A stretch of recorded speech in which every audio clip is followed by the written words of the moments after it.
इस वीडियो में हम कक्षा 10 का प्रश्नावली 4.2 का प्रश्न नंबर 2 को हल करेंगे। तो चलिए स्टार्ट करते हैं इस वीडियो को। तो देखिए डियर स्टूडेंट्स, प्रश्न नंबर 2 में हमसे क्या कहा गया है, उदाहरण 1 में दी गई समस्याओं को हल कीजिए। तो देखिए उदाहरण 1 में हमें 2 समस्याएं दी गई हैं, यानी कि इसमें हमें 2 प्रश्न दिए गए हैं। तो देखिए पहले प्रश्न को हम सबसे पहले करते हैं। इसमें हमसे क्या कहा गया है कि जॉन और जीवंती दोनों के पास कुल मिलाकर 45 कंचे हैं। दोनों 5-5 कंचे खो देते हैं और अब उनके पास कंचों की संख्या का गुणनफल 124 है। हम जानना चाहेंगे कि आरंभ में उनके पास कितने कंचे थे। तो देखिए इसका सॉल्यूशन हम कैसे करेंगे। इसमें हमसे पूछा गया है कि दोनों के पास आरंभ में कितने कितने कंचे थे। तो ये हमें नहीं पता है, तो इसी को सबसे पहले हम मान लेंगे। तो देखिए ये हमारा पहला भाग है। तो यहाँ पर हम क्या करेंगे, सबसे पहले कि दोनों के पास कितने कंचे हैं वो मान लेंगे। तो यहाँ पर हम सबसे पहले लिखेंगे कि माना जो जॉन है उसके पास कितने कंचे हैं वो मानेंगे। तो लिखेंगे माना जॉन के पास कंचे, और देखिए इसको हम क्या मान लेंगे, x मान लेंगे। यानी कि हमने मान लिया कि जॉन के पास x कंचे हैं। अब देखिए यहाँ पर अब हम मानेंगे कि जीवंती के पास कितने कंचे होंगे। तो यहाँ लिखेंगे माना जीवंती के पास कंचे।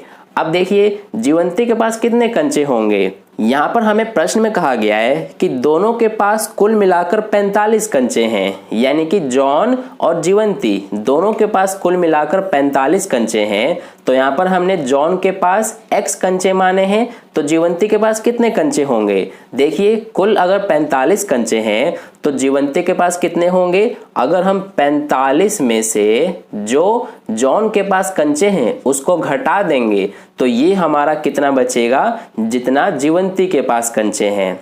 ध्यान से समझना है इसको, आई होप आपको समझ में आ गया है। देखिए मान लीजिए कि जॉन के पास 20 कंचे हैं, तो जीवंती के पास कितने कंचे होंगे। ये पता करने के लिए आप क्या करेंगे कि 45 में से 20 को घटा देंगे, तो जो बचेगा वही जीवंती के पास कंचे हो जाएंगे।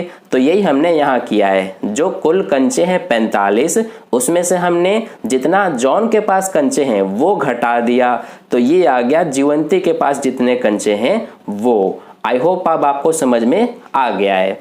अब देखिए आगे हम क्या करेंगे। हमें प्रश्न में आगे कहा गया है कि दोनों 5-5 कंचे खो देते हैं और अब उनके पास कंचों की संख्या का गुणनफल 124 है। तो देखिए हमें कहा गया है कि दोनों ने 5-5 कंचे खो दिए हैं। तो सबसे पहले जॉन की बात करते हैं। अगर जॉन ने 5 कंचे खो दिए हैं तो अब उसके पास कितने कंचे बचेंगे। इसके लिए हम क्या करेंगे कि जितने उसके पास कंचे हैं, यानी कि ये x है, तो इसमें से अगर हम 5 घटा देंगे तो ये आ गया हमारा x - 5। हमने 5 क्यों घटाया है, क्योंकि दोनों ने ही 5-5 कंचे खो दिया। तो सबसे पहले हमने जॉन के कंचे में से 5 घटा दिया। अब इसी तरह से जितना जीवंती के पास कंचे हैं उसमें से भी हम 5 घटा देंगे। तो देखिए 45 - x में से अगर 5 घटा देंगे तो ये बचेगा 40 - x, है ना।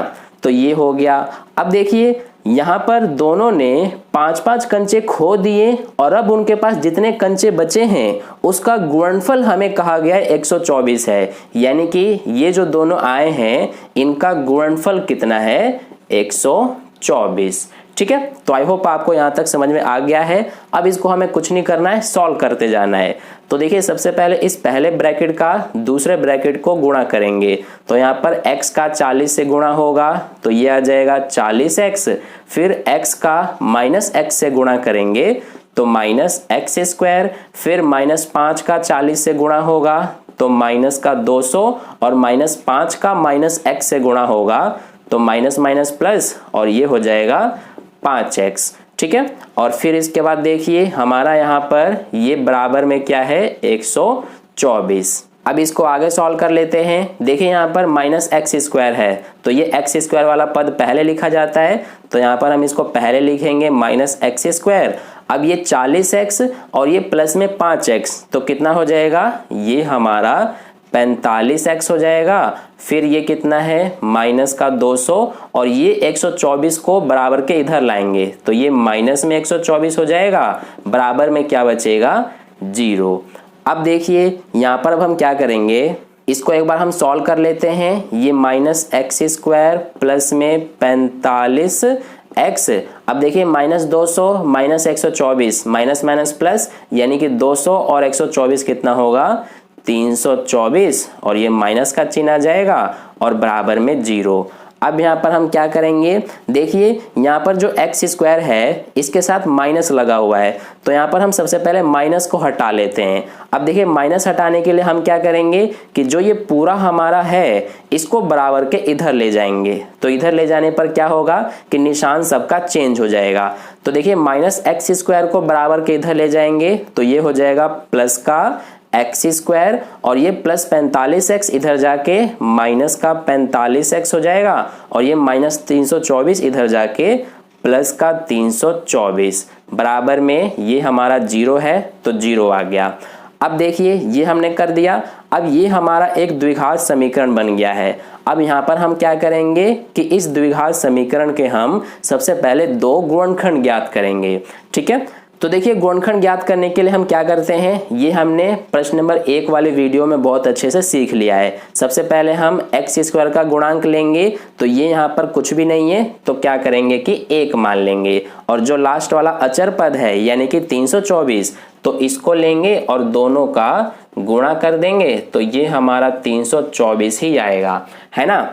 अब देखिए हम क्या करते हैं, हमें अब 2 ऐसी संख्याएं लेनी है जिनका गुणा करें तो 324 आ जाए, और प्लस या माइनस करें तो क्या है, ये जो बीच वाला पद है इसमें x का गुणांक -45 है, तो हमें प्लस या माइनस करने पर -45 लाना है और गुणा करने पर 324 लाना है। तो वे 2 संख्याएं कौन सी होंगी, इसको पता करने के लिए क्या करेंगे कि जो ये 324 है इसके हम अभाज्य गुणनखंड ज्ञात करेंगे। तो ये देखिए 2 के पहाड़े से जाएगा, ये हमारा 2 एकम 2, ये हो जाएगा 2 छिक 12, 2 दूना 4, फिर ये 2 के पहाड़े से 81 बार में, अब ये हमारा 3 के पहाड़े से 27 बार में, ये 3 के पहाड़े से 9 बार में, ये हमारा 3 बार में, और ये 1 बार में। अब देखिए यहाँ से हमें 2 संख्याएं लेनी है, तो यहाँ पर हम कैसे करेंगे, सबसे पहले ये हमारा हो जाएगा 2 दूना 4, देखिए 2 दूना 4, 4 तिया 12, 12 तिया 36, यानी कि एक संख्या हमें मिल गया 36 और दूसरा ये 3 तिया 9।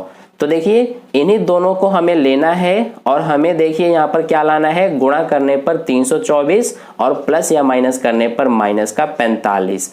तो देखिए अगर यहाँ पर हम इस 36 को माइनस में कर देते हैं और 9 को भी माइनस में कर देते हैं, तो देखिए क्या हो जाएगा कि अगर इन दोनों का गुणा करेंगे तो ये माइनस माइनस प्लस हो जाएगा, और 36 का 9 से गुणा करेंगे तो 324 आ जाएगा, यानी गुणा करने पर हमारा ये आ रहा है। अब देखिए इसको अगर हम -36 -9 को सॉल्व करेंगे तो ये माइनस माइनस प्लस हो जाएगा, यानी 36 और 9 जुड़ेगा तो 45 आ गया, और ये माइनस है बड़े संख्या के साथ तो माइनस भी आ गया, यानी कि प्लस या माइनस करने पर हमारा -45 भी आ रहा है और गुणा करने पर 324 भी आ रहा है। कौन सी 2 संख्याएं लेने पर, माइनस का 36 और माइनस का 9। तो अब हमें इन दोनों संख्याओं को लेना है इस बीच वाले की जगह पर। ठीक है, तो सबसे पहले इसको तो एज इट इज लिख लेते हैं x²। अब इसकी जगह पर हमें इन दोनों को लेना है, तो सबसे पहले क्या है, माइनस का 36 और इसके साथ x आएगा क्योंकि यहाँ पर भी x लगा हुआ है, फिर क्या है माइनस में 9 और इसके साथ भी x, फिर प्लस में ये हमारा एज इट इज आ जाएगा बराबर में 0। तो यहाँ से देखिए अब यहाँ पर हम क्या करेंगे, इन दोनों पदों में सबसे पहले कॉमन लेंगे, तो इसमें से क्या कॉमन आएगा, ये हमारा x आ जाएगा, तो इसमें से x कॉमन आ गया तो x बचेगा, और इसमें से अगर हमारा x कॉमन आ गया तो क्या बचेगा 36। अब इनमें से क्या कॉमन आ सकता है, तो इनमें से हमारा -9 आ सकता है, तो देखिए इसका -9 कॉमन आ गया तो x बचेगा, और इस 324 में से -9 कॉमन आ गया तो इसका माइनस का 36 बचेगा, क्योंकि देखिए माइनस माइनस प्लस हो गया, और 9 का जब आप 36 से गुणा करेंगे तो 324 ही आएगा, बराबर में क्या है 0। अब देखिए ब्रैकेट में दोनों कॉमन है तो इसको हम एक बार लिख लेते हैं x - 36, और जो ब्रैकेट के बाहर है इसको एक बार लिख लेते हैं बराबर में 0। तो यहाँ से देखिए अब यहाँ पर हम क्या करेंगे कि इन दोनों में हम सबसे पहले x का मान निकाल लेंगे। तो देखिए इसको हम यहाँ पर कर लेते हैं। सबसे पहले हमारा x माइनस 36 है, तो x का मान निकालने के लिए क्या करेंगे कि जो x माइनस 36 है इसके बराबर में 0 रखेंगे। तो x का मान क्या आ जाएगा, ये माइनस 36 इधर जाके प्लस का 36 हो गया, तो x का मान हमारा 36 आ गया। अब इसी तरह से जो ये दूसरा हमारा x माइनस 9 है इसमें भी x का मान निकालेंगे। तो इसमें भी क्या करेंगे, x माइनस 9 के बराबर में 0 रखेंगे, तो x का मान क्या आ गया, ये हमारा इधर जाके 9 हो गया।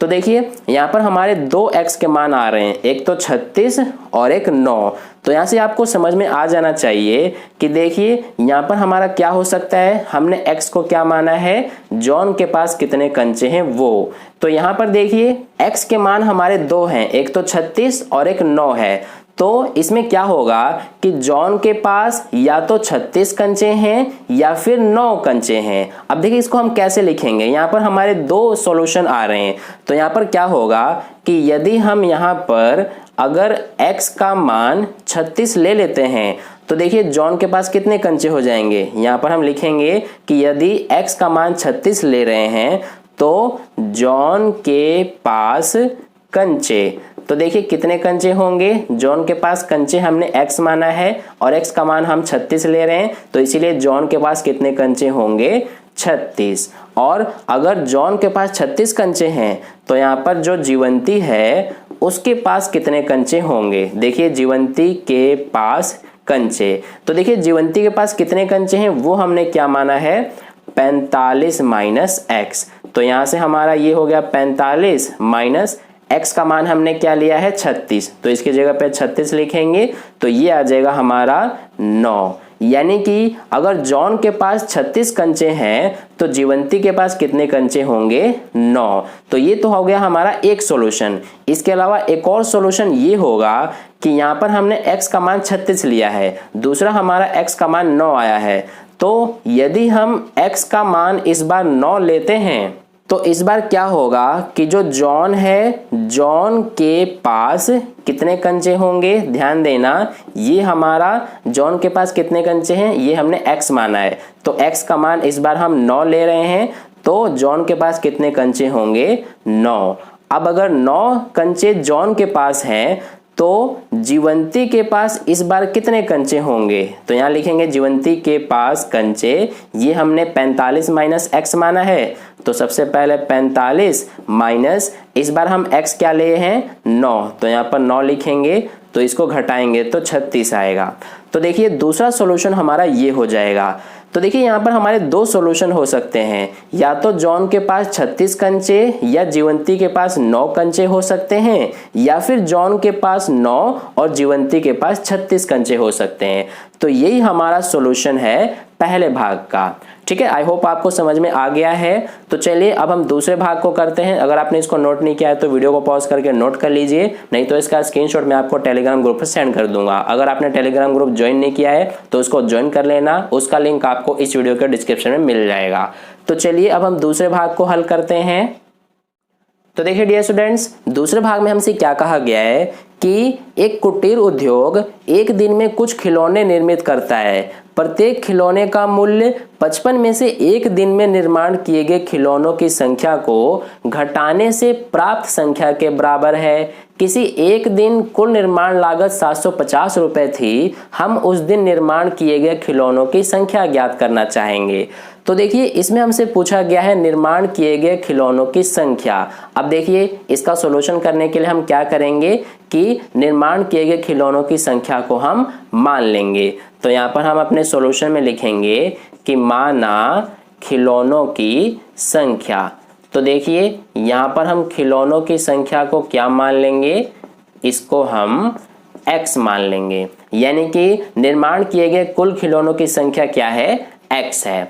अब देखिए आगे हमसे कहा गया है कि प्रत्येक खिलौने का जो मूल्य है वो कितना है कि अगर 55 रुपए में से एक दिन में निर्माण किए गए खिलौनों की संख्या को घटा दें तो उसके बराबर है। ध्यान से समझना, यहाँ पर आपको समझने में थोड़ी प्रॉब्लम हो सकती है। देखिए हमसे प्रत्येक खिलौने का जो मूल्य है उसके बारे में क्या कहा गया है कि अगर 55 रुपए में से एक दिन में निर्माण किए गए खिलौनों की संख्या को घटा दें तो उसके बराबर है। तो देखिए यहाँ पर अब हम क्या लिखेंगे कि प्रत्येक खिलौने का मूल्य, तो यहाँ लिखेंगे माना प्रत्येक खिलौने का मूल्य। तो देखिए प्रत्येक खिलौने का मूल्य क्या होगा, जैसा कि अभी मैंने आपको समझाया। इसके लिए हमें क्या कहा गया है कि अगर हम 55 में से एक दिन में निर्माण किए गए खिलौनों की संख्या को घटा दें तो उसके बराबर है हमारा प्रत्येक खिलौने का मूल्य। तो देखिए सबसे पहले हमें कहा गया है कि 55 में से घटाने के लिए, तो यहाँ पर हम 55 रुपए में से घटा देते हैं। तो यहाँ पर घटाने के बाद किया गया है इसीलिए माइनस का चिन्ह आ जाएगा। अब क्या घटाना है, हमें एक दिन में निर्माण किए गए खिलौनों की संख्या को घटाना है। तो देखिए एक दिन में हमारे कितने निर्माण किए गए खिलौने हैं, यहाँ पर आप देख सकते हैं x है। तो यही हमारा एक दिन में निर्माण किया गया खिलौनों की संख्या है जो कि x है। तो इसी को यहाँ पर हम घटा देंगे। तो ये हमारा 55 माइनस x ये क्या है, रुपए है। किसका रुपए है, प्रत्येक खिलौने का मूल्य, यानी कि एक खिलौने का मूल्य है 55 माइनस x रुपए। तो ये हो गया हमारा। अब देखिए इसका आगे हम सॉल्यूशन करेंगे। सबसे पहले इसमें हमें जो कुल निर्माण लागत है वो दिया गया है, तो उसको यहाँ पर लिख लेते हैं कुल निर्माण लागत। ये हमें कितना दिया है, 750 रुपए। तो देखिए ये जो हमें कुल निर्माण लागत दिया गया है ये एक दिन का दिया गया है। अब देखिए कुल निर्माण लागत का मतलब क्या है कि जितने खिलौने बनाए गए हैं उन खिलौनों को बनाने में कुल कितने रुपए खर्च हुए हैं वही ये हमें दिया है 750 रुपए। अगर आपको समझ में नहीं आया तो देखिए मैं आपको समझाता हूँ। जैसे मान लीजिए एक दिन में जो कुल खिलौने हैं वो 10 बनाए जाते हैं और हर एक खिलौने का मूल्य जो है, यानी कि प्रत्येक खिलौने का जो मूल्य है वो 20 रुपए है। इसका मतलब ये है कि एक खिलौने को बनाने में 20 रुपए का खर्च आता है और 10 खिलौने बनाए जाने हैं तो कुल कितना खर्च आएगा। इसके लिए आप क्या करेंगे कि इस 10 का 20 से गुणा कर देंगे तो ये आ जाएगा 200, यानी कि 10 खिलौनों को बनाने में कितने रुपए का खर्च आ रहा है, 200। तो इसी तरह से यहाँ पर हमें जो कुल निर्माण लागत दिया है यानी कुल खर्च दिया है ये 750 दिया है। अब यहाँ पर खिलौनों की संख्या कितनी है, x है और हर एक खिलौने का जो मूल्य है वो इतना है। देखिए यहाँ पर हमने x की जगह पर 10 माना था, 55 माइनस x की जगह पर 20 माना था और 750 की जगह पर हमारा 200 आया था। तो इसी तरह से हमारा ये भी है। यहाँ पर हमारा जो ये कुल निर्माण लागत है ये 750 है, यानी कि कुल खर्चा जो है 750 रुपए है। अब देखिए ये 750 रुपए कैसे आया है, जितना एक दिन में खिलौना बनाया गया है, कितना बनाया गया है, x। तो ये हमने लिखा। अब एक यानी कि प्रत्येक खिलौने का मूल्य कितना है, ये हमारा है 55 माइनस x। तो अगर हम इन दोनों का गुणा कर देते हैं तो ये हमारा किसके बराबर होगा, 750 रुपए के बराबर। आई होप आपको अब समझ में आ गया है। देखिए यहाँ पर हमने क्या किया है कि जितने भी खिलौनों की संख्या है तो ये हमारे x है, तो इसका हमने गुणा कर दिया प्रत्येक खिलौने का जो मूल्य है, यानी कि प्रत्येक खिलौने का जो खर्चा है बनाने का उससे। जैसे कि यहाँ पर हमने 10 का 20 से किया था, ऐसे ही यहाँ पर हमने इनका कर दिया। तो ये किसके बराबर होगा, 750 रुपए के बराबर। जैसा ये हमारा 200 रुपए के बराबर था ये, इसी तरह से ये भी है। ठीक है, अब देखिए इसको हमें कुछ नहीं करना है, अब हमें सॉल्व करते जाना है। तो सबसे पहले x का 55 से गुणा होगा तो ये आ जाएगा 55x, फिर x का माइनस x से गुणा करेंगे तो माइनस x स्क्वायर। अब इसके बाद बराबर में क्या है, 750। अब देखिए इसको आगे सॉल्व करेंगे तो सबसे पहले ये हमारा जो x स्क्वायर वाला पद है ये पहले लिखा जाएगा, तो ये हमने लिखा। फिर क्या है, प्लस में 55x। अब इसके बाद ये हमारा बराबर में 750। अब देखिए यहाँ पर ये जो x स्क्वायर वाला पद है ये माइनस में है, तो यहाँ से माइनस को हटाने के लिए हम क्या करेंगे कि इस पूरे को बराबर के इधर ले जाएंगे। तो ये माइनस x स्क्वायर बराबर के इधर जाके प्लस का एक्स स्क्वायर हो गया और ये प्लस का 55x इधर जाके माइनस का 55x हो जाएगा और ये हमारा प्लस में 750 ही रहेगा क्योंकि इसको हमने इधर नहीं लाए हैं, इसको हमने यहीं पर छोड़ दिया है। बराबर में क्या बचेगा 0। अब देखिए ये हमारा एक द्विघात समीकरण बन गया है। तो इसके अब हम सबसे पहले दो गुणनखंड ज्ञात करेंगे। तो देखिए गुणनखंड ज्ञात करने के लिए हम क्या करेंगे कि सबसे पहले हम इस एक्स स्क्वायर का जो गुणांक है उसको लेंगे, तो ये हमारा 1 हो जाएगा और लास्ट वाला ये जो अचर पद है इसको लेंगे और दोनों का गुणा कर देंगे तो ये 750 ही आएगा। अब हमें दो ऐसी संख्या लेनी है जिनका गुणा करें तो 750 आए और प्लस या माइनस करें तो माइनस का 55 आए। तो देखिए वे दो संख्या क्या होंगी, इसके लिए हम क्या करेंगे कि इस 750 के हम अभाज्य गुणनखंड ज्ञात करेंगे। तो ये हमारा सबसे पहले 2 के पहाड़े से 2 तिया 6, 2 सते 14 और 2 पंजे 10। फिर ये हमारा किस पहाड़े से जाएगा 3 के पहाड़े से, ये हो जाएगा 125 बार में। फिर ये हमारा 5 के पहाड़े से कितनी बार में 25 बार में। अब ये 5 के पहाड़े से 5 बार में और ये 5 के पहाड़े से 1 बार में। अब देखिए यहाँ पर हमारी दो संख्याएं लेनी है तो कौन कौन सी संख्याएं होंगी। देखिए यहाँ पर 2 तिया 6, 6 पंजे 30 हो जाएगा। तो ये हमारा एक संख्या हो जाएगा 30 और दूसरा ये 5 पंजे 25 यानी कि दूसरा संख्या 25। अब देखिए यहाँ पर अब हम क्या करेंगे कि 30 और 25 जब करेंगे तो गुणा करने पर 750 तो आ जाएगा, लेकिन प्लस या माइनस करने पर माइनस का 55 नहीं आएगा। तो हमें क्या करना होगा कि अगर हम यहाँ पर -30 और -25 लेते हैं तो देखिए इसको सॉल्व करेंगे तो क्या आएगा माइनस माइनस प्लस यानी 30 और 25 55 हो गया और ये माइनस का चिन्ह आ गया। यानी कि देखिए इसको सॉल्व करने पर -55 भी आ रहा है और इसका जब गुणा करेंगे तो 750 भी आ जाएगा क्योंकि माइनस माइनस प्लस हो जाएगा और 30-25 का गुणा करेंगे तो 750 हो जाएगा। तो दो संख्या हमें मिल गई -30 और -25। तो अब हम क्या करेंगे इसको तो एज इट इज लिख देंगे। इसकी जगह पर सबसे पहले हम -30x लिखेंगे, फिर माइनस में 25x और इसको भी एज इट इज उतार देंगे बराबर में 0। अब सबसे पहले इन दोनों में कॉमन लेंगे तो देखिए क्या कॉमन आएगा, इन दोनों में x कॉमन आ जाएगा। तो इसका जब x कॉमन आ गया तो x बचेगा और इसमें से x कॉमन आ गया तो -30 बचेगा। अब इसके बाद इन दोनों में क्या कॉमन आ सकता है, तो देखिए इन दोनों में से हम -25 कॉमन ले सकते हैं। तो यहाँ पर अगर इसमें से -25 कॉमन आ गया तो x बचेगा और 750 में से -25 कॉमन आ गया तो ये हमारा -30 बचेगा क्योंकि देखिए माइनस माइनस प्लस और 25 और 30 का गुणा करेंगे तो 750 आता है बराबर में 0। अब देखिए ब्रैकेट में दोनों कॉमन है तो इसको हम एक बार लिख लेंगे और ब्रैकेट के बाहर जो है x - 25 इसको एक बार लिखेंगे बराबर में 0। तो यहाँ से देखिए अब हम क्या करेंगे x का मान निकालेंगे। तो यहाँ पर सबसे पहले हम x - 30 के बराबर में 0 रखेंगे तो x का मान क्या आ जाएगा 30। ऐसे ही इसमें भी x - 25 के बराबर में 0 रखेंगे तो x बराबर क्या आ जाएगा 25। तो यहाँ पर आप देख सकते हैं x के हमारे दो मान आ गए, एक तो 30 और दूसरा 25। यानी कि ये भी हमारा पहले भाग की तरह ही है, इसमें भी हमारे दो सॉल्यूशन होंगे। तो सबसे पहले देखिए हमने x क्या माना है खिलौनों की संख्या, यानी कि निर्माण किए गए कुल खिलौनों की संख्या हमने x माना है। तो x के मान हमारे यहाँ पर 2 आए हैं।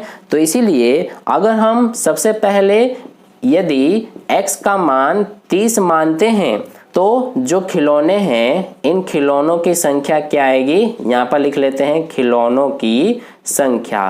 तो ये हमारा देखिए खिलौनों की संख्या को हमने x माना है और x का मान अगर हम 30 लेते हैं तो खिलौनों की संख्या क्या हो जाएंगी 30। ठीक है, तो ये आ गया हमारा खिलौनों की संख्या x का मान 30 लेने पर। अब देखिए ये तो आ गया खिलौनों की संख्या। अब प्रत्येक खिलौने का जो मूल्य है ये हमने 55 - x माना है। तो देखिए प्रत्येक खिलौने का मूल्य कितना आ जाएगा, यहाँ पर लिख लेते हैं प्रत्येक खिलौने का मूल्य। तो देखिए इसको हमने 55 - x माना है तो ये आ गया 55 - x का मान हमने 30 लिया है तो ये हो जाएगा हमारा 25। यानी कि अगर हम x का मान 30 लेते हैं तो खिलौनों की संख्या 30 आ जाएगा और प्रत्येक खिलौने का मूल्य 25 रुपये आ जाएगा। ठीक है, तो ये तो हो जाएगा एक सॉल्यूशन।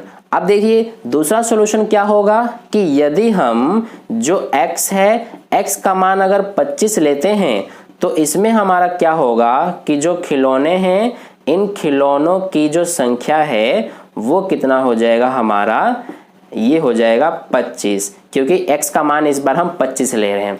तो देखिए खिलौनों की संख्या अगर 25 होता है तो प्रत्येक खिलौने का मूल्य इसमें क्या होगा, इसको भी हम यहाँ पर लिख लेते हैं, प्रत्येक खिलौने का मूल्य। तो देखिए ये हमारा क्या होगा, ये सबसे पहले हमने प्रत्येक खिलौने का मूल्य 55 माइनस x माना है, तो ये आ गया 55 माइनस x का मान इस बार हमारा 25 है, तो ये हो जाएगा हमारा 30। यानी कि अगर खिलौनों की संख्या 25 है तो प्रत्येक खिलौने का मूल्य 30 रुपये होगा। तो यही हमारे सॉल्यूशन है दूसरे भाग के। तो इस तरह से हमारा प्रश्न नंबर 2 का सॉल्यूशन कंप्लीट हुआ। आई होप आपको अच्छे से समझ में आ गया है। मिलते हैं अगले वीडियो में। धन्यवाद।